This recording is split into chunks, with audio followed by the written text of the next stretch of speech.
Hey guys, Patrick of LiveRideRepeat.com. Once again, as always, in the beautiful facility at Rocky Mountain Honda Powerhouse. The last time we talked about new riders going in and taking that step and actually going in and taking a riding school to move forward and get your license. So now I want to talk a little bit more about moving on. So you've taken the course, you've gone out, you've passed the test, you now have a Class 6 motorcycle license. Now we're ready to start taking things a little bit more seriously. We're going to start taking test rides on motorcycles. That'll be the next step. So you've spent some time online, you've kind of got it down to the look that you're after, where you're going to ride it, how you're going to ride, what your expectations are. So now you want to get a little bit more serious. We want to start putting butts in the seats. So now you're ready to come in and take a motorcycle for a test ride.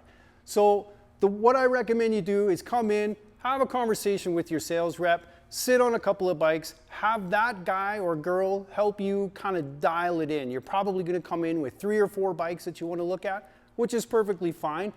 But that salesperson's responsibility is to kind of help you narrow the focus and help make sure that you're on the right bike, not the right now bike.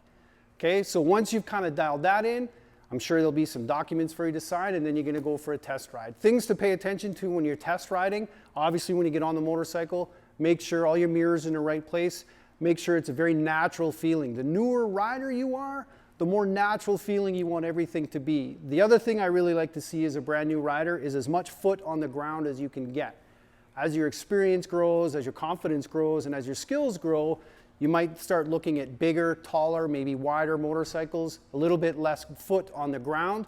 But as a brand new rider, the more foot on the ground, the better. And the reason for that is you roll up to a red light or a stop sign, you put your foot down, and there's either gravel or perhaps a pothole or something like that.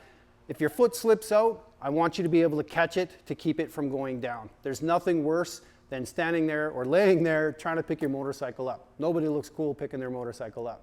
So we want to have a lot of foot on the ground. We want things to be in a really natural position, head up, shoulders, elbows, and wrists, nice and relaxed, everything very, very comfortable. Then you're going to go for a ride.